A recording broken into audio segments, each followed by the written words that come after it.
Estelle Chédom, qui est ici, qui est donc la psychologue référente du département médical de la FFR. Donc c'est la personne dont je vous parlais tout à l'heure, qui a ajouté, du coup, a permis d'ajouter la dernière corde qui nous manquait un peu à notre arc, c'est-à-dire tout le dispositif sur la santé mentale, avec des compétences que dans le domaine de la performance, on n'a pas forcément, et qui nous permet justement, avec ses collègues psychologues, de pouvoir bénéficier de dispositifs qui nous permettent de réorienter rapidement quand on accompagne des équipes ou des joueurs ou des joueuses qui nécessitent des prises en charge. Ça nous permet de pouvoir justement faire bénéficier de ça. Donc j'ai souhaité à ce qu'elle puisse venir présenter, illustrer en tout cas les dispositifs principaux qui sont mis en place par la FFR. Estelle, je te remercie beaucoup d'être venue ici et je te laisse la parole maintenant. Merci Mickaël, merci de cette invitation. Je suis très, très heureuse qu'on puisse croiser en fait nos différents travaux et nos accompagnements, voilà, qui sont fortement complémentaires. Alors je vais vous présenter un peu l'évolution de notre parcours sur la structuration de la santé mentale à la FFR, sachant qu'on est au tout début du parcours.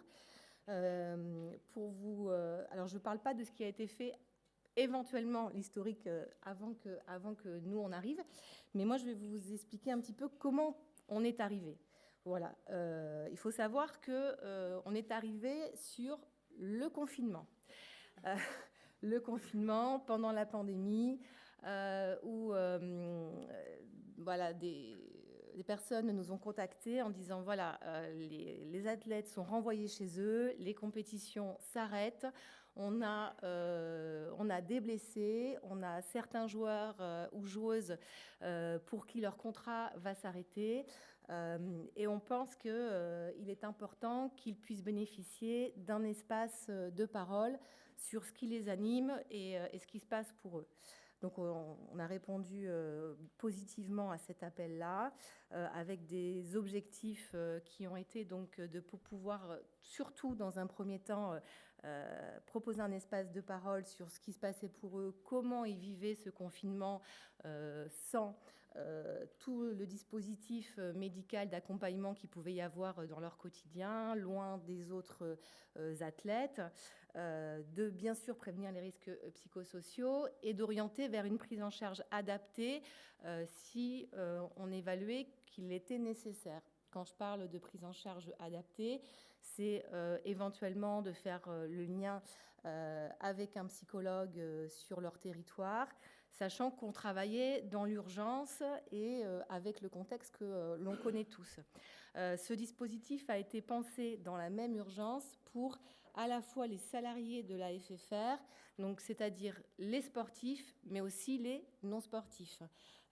Salariés de la FFR tout venant, qui pouvaient eux-mêmes retrouver dans leur cellule familiale ou éloignée de leur lieu professionnel habituel, rencontrer des problématiques, des souffrances ou des difficultés.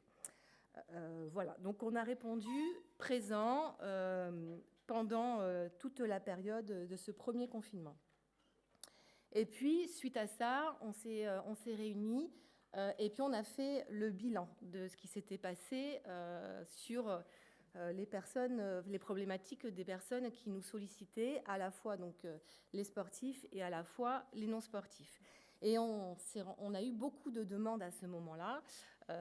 L'information avait été diffusée par mail via les médecins et on a réceptionné pas mal de sportifs qui demandaient donc un soutien psychologique en lien avec différentes problématiques. C'était souvent très problématique pour les blessés, mais aussi ceux, comme je vous le disais, qui étaient en fin de contrat, qui étaient dans des contextes personnels qui pouvaient être fragilisants, vulnérabilisants. Voilà, donc on a répondu dans l'urgence à tout ça, et puis on s'est dit, il faut qu'on puisse construire quelque chose à partir de ça, parce qu'il y a le contexte pandémique, mais pas que. Et on s'est dit, voilà, on va construire un espace d'écoute et d'accompagnement qui ne va pas être lié avec les objectifs de performance, puisque dans ces demandes-là, les problématiques majeures n'étaient pas temps-là, puisque les compétitions avaient été reportées, annulées. Donc, c'était plutôt sur des choses beaucoup plus intrinsèques. Alors, l'évolution, finalement, c'était forcément de proposer un accompagnement à la santé mentale et aussi de répondre par un accompagnement dans les problématiques de terrain suite aux différents échanges qu'on a eus avec les médecins d'équipe et aussi avec les coachs. On se dit, en fait, vous savez comment ça se passe, hein, quand on ouvre la boîte de Pandore, on y trouve plein de choses. Ce dispositif-là a été pensé, c'est important que je vous le précise, pour les salariés de la FFR. Sont salariés de la FFR, les effectifs de France 7, les filles, le 15 féminin, et puis on travaille aussi avec l'Académie olympique féminine. Voilà. L'accompagnement à la santé mentale. Comment on a essayé de le structurer? Tout d'abord, quelque chose de tout simple et tout bête pour nous, psychologues cliniciens qui travaillent dans le milieu du sport, c'était de réaliser les fameux bilans psychologiques qui sont obligatoires et réglementaires dans le cadre de leur suivi médical. Alors, c'était fait auparavant, puisque le décret ministériel date de notre intervention, mais on s'est dit on va regrouper les choses, c'est-à-dire plutôt qu'ils le fassent hors structure, on va le faire en interne et on va prendre en charge leur suivi thérapeutique en interne. Donc on a commencé déjà par réaliser l'ensemble de ces bilans psychologiques. Il s'avère qu'on a une expérience entre 15 et 20 ans de la réalisation de ces bilans psychologiques dans d'autres structures, comme les pôles Espoir, les pôles France, qu'on appelle maintenant les académies olympiques ou les centres de formation dans divers sports. Donc on s'est appuyé sur ces outils-là pour construire un questionnaire adapté au milieu rugbystique et de construire et de réaliser ces bilans psychologiques, voilà, qui ont des objectifs dont je vais vous présenter après, qui sont très clairs, et de proposer le suivi thérapeutique pour ceux qui en avaient besoin. Et ensuite, fort de cette expérience du confinement, on s'est dit, pour les blessés de longue durée, c'est-à-dire notamment les opérés, on va proposer une prise en charge spécifique à ces joueurs et joueuses, et je vous le présenterai également. Donc les bilans psychologiques. Alors il y a des objectifs clairs définis par le décret ministériel. Hein, tout sportif inscrit sur liste de haut niveau dans ses examens médicaux doit un médecin ou un psychologue doit réaliser ce bilan avec comme objectif donc détecter les difficultés psychopatho, des facteurs personnels et familiaux qui peuvent être fragilisants ou au contraire de protection, et prévenir d'éventuelles difficultés liées à l'activité intensive et orienter vers une prise en charge si besoin. Donc, comme je vous le disais, nous, la population concernée, c'est les effectifs sportifs sous contrat. Et lors de ces bilans psychologiques, les problématiques rencontrées majeures, je vous les ai notées là, sachant que les statistiques sur une étude qui a été faite il y a très longtemps par une équipe qui travaillait au CHU de Bordeaux sur ces bilans psychologiques, notaient que, alors je dis il y a très longtemps, c'est aussi...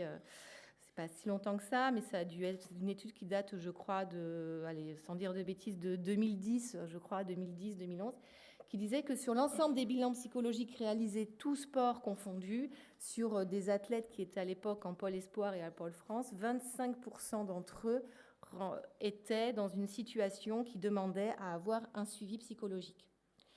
Là, sur nos effectifs FFR, on n'a pas fait de stats.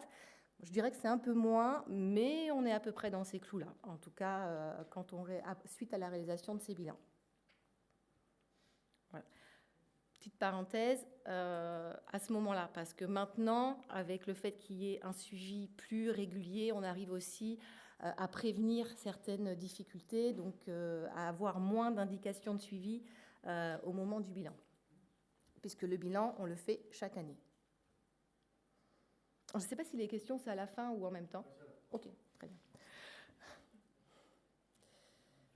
Donc, le suivi psychologique adapté. Donc, nous, ce qu'on a mis en place, c'était de pouvoir donc, réaliser les bilans et les suivis au niveau de la FFR. Au départ, j'étais seule, donc très vite, ça a été compliqué. Et donc, du coup, 2 psychologues sont arrivés et sont restés pour venir me rejoindre et réaliser l'ensemble de ces bilans psychologiques. Et suite à ces bilans, pour les suivis, de proposer une orientation vers un psychologue ou un psychiatre sur la zone géographique de l'athlète. Pourquoi ? Parce qu'on s'est aperçu que pour certaines problématiques majeures, le suivi que nous, on pouvait proposer, qui est, je ne vous le cache pas, essentiellement du suivi en visio, parce que nous, on a des athlètes qui sont sur tout le territoire et que le moment où on peut les voir en présentiel, c'est quand ils sont en stage sportif ici. Il fallait qu'on puisse avoir un suivi qui soit régulier, c'est-à-dire sur quinzaine, semaine, et qu'il y a un lien thérapeutique qui peut aussi se construire pour certains en présentiel. C'était plus adapté, et puis certains joueurs et joueuses étaient en demande. Donc, au cas par cas, on a essayé de trouver des contacts sur le territoire pour pouvoir mettre en place cette orientation. Nos points de vigilance, c'est qu'on soit bien sur un psychologue clinicien ou un psychiatre et qu'on puisse éventuellement, si l'athlète est d'accord, se mettre en lien avec ce praticien pour pouvoir faire un peu un suivi de cet athlète, savoir comment se passe le suivi de son côté, est-ce qu'il y a nécessité de notre côté de réadapter des choses ou de proposer des choses complémentaires. Parfois, au cours du suivi, on peut se dire... pourquoi pas la prépa mentale? Donc, on va regarder du côté de ce que fait Michael, si on peut avoir un complément à ce niveau-là. Mais parfois, ce n'est pas possible, parce que c'est aussi un espace qui appartient aux sportifs. Et s'il ne le souhaite pas, OK, on laisse les choses se faire. Et nous, on refait le point avec lui l'année d'après, lors du bilan psychologique, savoir un petit peu où il en est dans son suivi, si ça se passe bien, s'il l'a arrêté, s'il souhaiterait plutôt un autre thérapeute, si en effet on fait de la prépa mentale, si on a besoin d'un autre type d'un psychiatre pour avoir une évaluation. Voilà, on peut réajuster les choses à longueur de temps. De toute façon, on réajuste les choses à longueur de temps. Ça va dans le timing, hein? Je suis bien, hein? OK. Donc, je vais vous présenter ce qu'on a mis en place pour la prise en charge des blessés de longue durée. Alors, ce dispositif, il a été pensé sur une observation de terrain. Aujourd'hui, il n'y a pas d'études faites là-dessus. Je pense qu'on y arrivera. Il a été inspiré par des rencontres avec des médecins de club, des chirurgiens et des psychologues qui interviennent dans le milieu sportif. Il a été aussi inspiré par la littérature. Je vous mettrai quelques références si vous voulez aller voir un petit peu comment il a été pensé. On s'est dit, voilà, ce qu'on remarque, c'est que chez les opérés notamment, ou les blessés de plus de 3 mois, mais souvent il y a des opérations, pas tout le temps, mais régulièrement, nous en tout cas en rugby, on les blessures sur les arrêts de plus de 3 mois passent souvent par des gestes chirurgicaux. Ça peut être compliqué au moment de la reprise et on va essayer de proposer un dispositif adapté pendant toute leur période de convalescence, de rééducation, de réathlétisation. Voilà. Avec comme objectif qu'ils puissent reprendre leur activité au même niveau de pratique qu'avant de se blesser, voilà, et de manière plutôt tranquille, ou d'éviter les récidives, si l'accompagnement psychologique peut participer à ça. Je suis hyper prudente par rapport à ça, parce qu'on n'a pas fait d'études. Comment? En regardant un petit peu au niveau des outils dont on dispose, et comment on peut proposer un accompagnement pendant la convalescence, la rééducation, la réathlétisation, qui sont des moments un petit peu phares avant une reprise sportive. Parfois, c'est des moments qui vont très vite, parfois, c'est des moments qui sont plus ou moins longs, selon le type de blessure.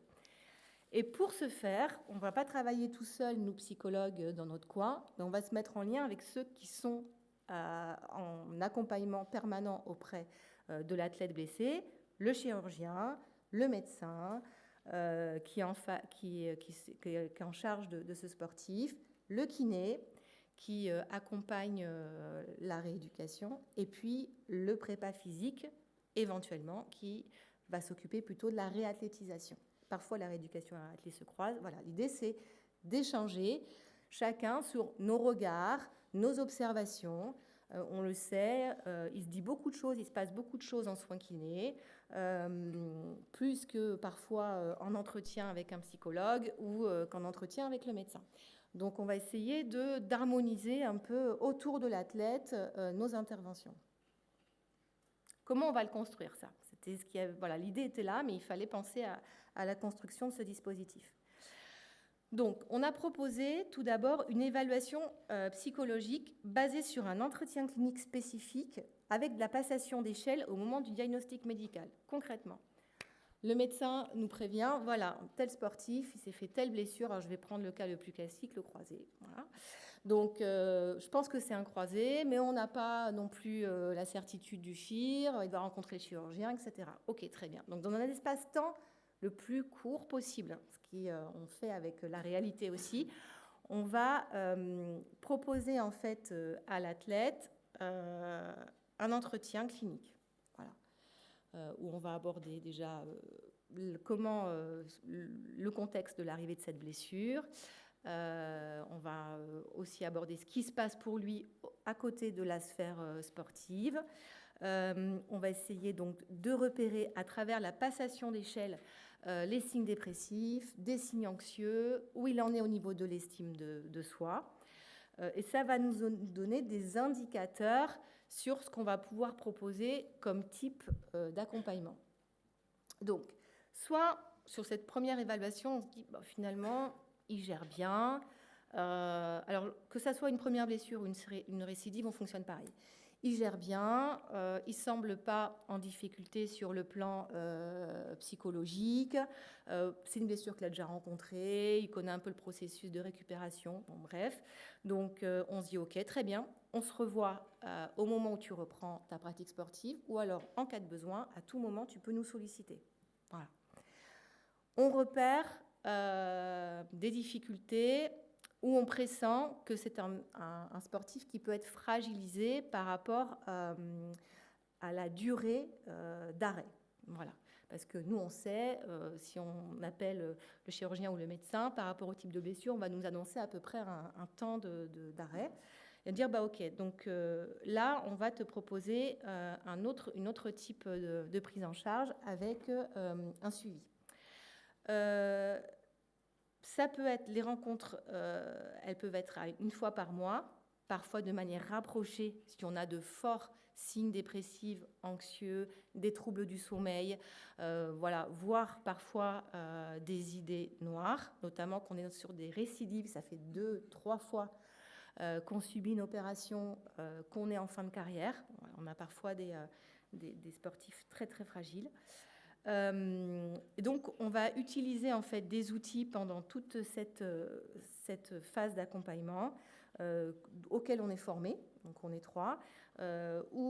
Moi, par exemple, je travaille beaucoup avec les thérapies comportementales et cognitives, avec la fixation d'objectifs. Voilà. On va aussi travailler avec des méthodes psychocorporelles, la relaxation. Parfois, on peut faire une séance d'hypnose. Bref. Les outils sont adaptés à ce qui se passe pour l'athlète. Et au moment de retour à la compétition, on va refaire un entretien clinique où on va faire passer les mêmes échelles. Pourquoi ? Parce que pour nous, c'est un titre indicateur où on en est par rapport à des signes cliniques qu'on avait, des scores cliniques qu'on avait au début de la blessure. Est-ce qu'aujourd'hui, on a les échelles disent la même chose? Est-ce qu'on a des scores plus élevés, moins élevés? Et puis ça va aussi, du coup, nous questionner sur l'impact de l'accompagnement pour cet athlète-là. Voilà. Bien. Donc, je vous disais tout à l'heure, pour ceux que ça intéresse, vous pouvez faire la petite photo. Je ne sais pas si vous aurez à disposition le PowerPoint, mais moi, je vous ai mis quelques références bibliographiques sur comment on a pensé ce dispositif-là. Et à côté donc, du dispositif sur la santé mentale, donc le bilan psychologique, le suivi thérapeutique et l'accompagnement des blessés de longue durée, on a travaillé sur des dispositifs pour répondre aux demandes du terrain. Comme je vous disais tout à l'heure, on a rencontré les médecins, les staffs, et du coup, on a commencé à réfléchir sur autres choses. Tout d'abord, on propose aujourd'hui, on est en mesure de proposer depuis, là ça va être la troisième saison, un accompagnement post-carrière, c'est-à-dire qu'il est dit qu'un suivi psychologique est possible jusqu'à 1 an après l'arrêt du contrat FFR, qu'il soit choisi ou subi. C'est annoncé à l'athlète au moment où son contrat s'arrête. Voilà, vous avez la possibilité d'avoir des entretiens psycho pendant 1 an. Et parfois, ça dépasse, et c'est pas grave, voilà. Mais en tout cas, on ne les laisse pas partir sans cette possibilité-là, s'ils le souhaitent. On a mis en place une cellule d'écoute et une prise en charge des staffs médicaux et sportifs. Bah oui, parfois l'athlète est en difficulté, mais le kiné, le médecin ou le coach peut l'être aussi. Donc il faut aussi savoir les accompagner. Et on propose aussi, depuis la saison dernière, l'accompagnement des clubs amateurs. Donc ça, c'est un dispositif que je vais vous présenter maintenant. C'est un dispositif qui a été mis en place sur cette saison 2023-2024 à titre d'expérimentation. Donc, si vous n'en avez pas entendu parler, c'est normal. Parce que c'est vrai qu'on l'a un petit peu fait comme ça en interne. En fait, on s'est rendu compte, alors moi, au début, quand je suis arrivée, j'étais toute seule, et puis on m'appelait pour me dire « Ouais, il s'est passé ça dans un club, il faut absolument proposer quelque chose ». Puis on répondait un peu à l'urgence le samedi, le dimanche, il y a eu un accident et ils sont démunis, ils ne savent pas comment gérer ça avec leurs licenciés, leurs dirigeants. Ok, il faut que la cellule psychologique, elle intervienne. Bon, très bien, ok.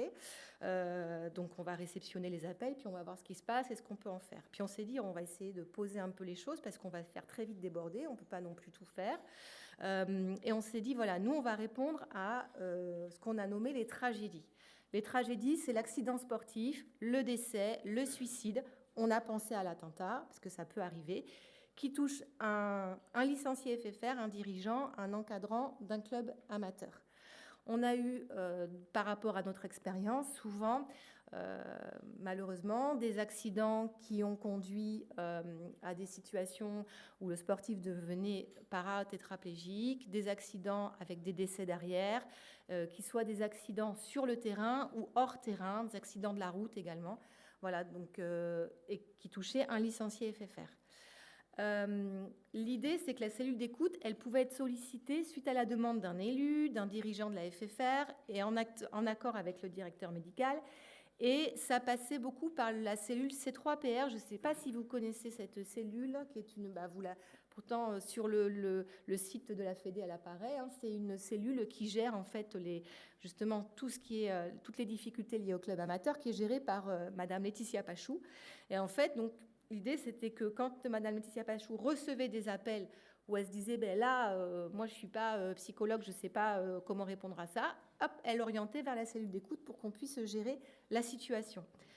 Ça, c'était filtré par le directeur médical, qui lui ensuite nous appelait, nous disait, voilà, il se passe ça serait bien que vous puissiez répondre à la demande. Okay. Avec un délai raisonnable, plus ou moins, parce que parfois, entre le moment que ça arrive aux dirigeants, à l'élu, au dispositif de la cellule, puis au directeur médical, puis à nous, il se passait un délai plus ou moins long. On essayait d'être le maximum, intervenir au maximum le plus court possible. Et on était sur du soutien, du conseil, de ce que le club pouvait mettre en place pour ses joueurs et joueuses. Et puis on transmettait après l'information au médecin de ligue si lui n'avait pas été informé en amont. Voilà. Donc là, on s'est dit, là, c'est OK, on a répondu à l'urgence, mais là, on ne peut plus travailler comme ça, on se met en difficulté et puis on n'est pas bon, quoi. Donc on va faire évoluer les choses. Voilà. Donc l'évolution, c'est pour la saison qui arrive. Donc on met en place en fait un numéro unique qui peut être utilisé par les représentants du club, les présidents, les médecins de ligue, toute personne dans un club amateur qui a connaissance d'une tragédie. Le numéro unique, il n'est pas créé, mais il va arriver. On est juste sur des problématiques techniques, mais on a encore un peu de marge sur le début de la saison. Il y aura, donc on s'est dit, on va mettre un psychologue d'astreinte 7 jours sur 7 qui réceptionne la demande, qui l'analyse et qui propose un accompagnement adapté. Cet accompagnement, bien sûr, il est réfléchi avec la personne qui nous sollicite, qui connaît l'endroit où il est et ce qui se passe au niveau de son club. Et les outils qu'on met à disposition, c'est un entretien clinique avec un psychologue en visio pour les personnes qui ont subi, vécu ou qui sont témoins de la tragédie. Une réflexion conjointe avec les acteurs de terrain, ce qui s'est passé en fin de saison là, dans un club amateur où finalement on s'est dit voilà, peut-être que vous pouvez mettre en place un groupe de parole ou un groupe de débriefing ou un lieu où vous recueillez un petit peu ce que ressent chacun, mais les gens nous disent nous on n'est pas formés à ça. Donc on a eu la chance qu'à ce moment-là, ça arrive. C'était dans un club qui était pas loin d'un lieu d'habitation de l'un de nos psychologues qui a pu aller sur place. Mais sur ce coup-là, on a eu de la chance. Sauf qu'en fait, il faut qu'on soit beaucoup plus construit. Donc on va mettre en lien un référent territorial qu'on est en train de construire en fait, pour qu'on ait quelqu'un qui puisse, si besoin, et si nous, à la réception des appels, on se dit ok, il faut mettre en place quelque chose sur place, il puisse y aller et répondre physiquement à la demande. Donc ça demande une adaptabilité permanente à la situation rencontrée. Donc en fait, ce que je veux dire là, c'est qu'on a les grandes lignes d'un dispositif et après, en fonction de ce qui va arriver, vous vous doutez bien que on ne peut pas répondre de la même manière, quoique, mais je vais le dire quand même, à un décès lié à un accident de la route de quelqu'un qui se rend à son club, en tout cas pas avec les mêmes moyens, que s'il se passait un attentat dans un club lors d'un match. Voilà. Donc on a aussi plein de partenariats à construire à côté, avec des choses qui existent, des cellules médico-psychologiques, sur les territoires. On a plein de choses à mettre en place à ce niveau-là. Et le grand projet, c'est d'impliquer les médecins de ligue afin qu'eux nous aident à construire en fait ces relais sur le territoire, parce que c'est eux qui connaissent leur territoire, c'est eux et les présidents des clubs amateurs qui savent qui on peut solliciter en cas d'urgence et s'il nous faut des personnes relais sur place. Donc, identifier un professionnel de santé sur le territoire, sur leur territoire, j'ai envie de dire, voilà, c'est l'idée en fait, c'est de les impliquer. Et rendre aussi acteur le médecin de ligue de ce qui se passe pour son club amateur sur place. L'idée, c'est de favoriser une action réactive, adaptée aux attentes de la situation. Nos travaux en cours de réflexion. Ça veut dire qu'on y réfléchit, mais qu'on n'a encore rien mis en place, ou du moins pas grand-chose.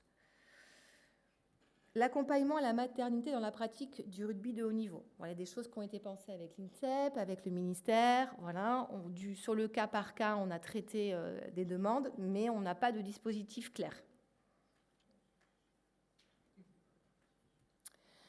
La structuration d'un réseau de partenaires de psychologues cliniciens. Ça, je dis des bêtises parce qu'on a bien avancé. Donc, on a quand même des psychologues sur le territoire, notamment pour nos athlètes qui demandent un suivi psychologique dans leur région. Et puis, par contre, il faut qu'on construise plus de réactivité par rapport à notre dispositif pour les clubs amateurs. Mais ça, c'est pas simple, hein, on le sait aussi, les gens disponibles, disposés à répondre de suite dans l'immédiateté, il faut les trouver, mais il faut qu'on travaille là-dessus. Alors, la mise en place d'une formation au bilan psychologique obligatoire. Pourquoi ? Parce qu'on s'est aperçu que par rapport au bilan psychologique réglementaire qui doit être mis en place par un médecin ou un psychologue, parfois c'est fait par d'autres personnes. Et on s'est dit, ça, il faut qu'on structure. Donc, il faut qu'on mette en place un réseau, mais aussi une formation, pour qu'on travaille tous avec un outil plus ou moins commun, même si chaque psychologue peut choisir ses outils, mais du moins proposer un outil commun. Et ça, on doit le travailler en collaboration avec la LNR, puisque c'est elle qui gère les centres de formation et les clubs professionnels, et que les bilans psychologiques sont notamment obligatoires au niveau des centres de formation. Et puis d'harmoniser un peu la pratique de chacun. En tout cas, de le proposer. Et comme je vous le disais tout à l'heure, là, ce n'est pas du tout pour tout de suite, en tout cas pas pour cette saison, de réaliser une étude scientifique sur l'impact des blessures de longue durée sur la santé mentale des athlètes. Voilà. J'ai terminé. Est-ce que ça va dans le timing ? Ah, ça, j'ai déjà une croix. Bon. Je ne sais pas lire les cartons rouges, moi.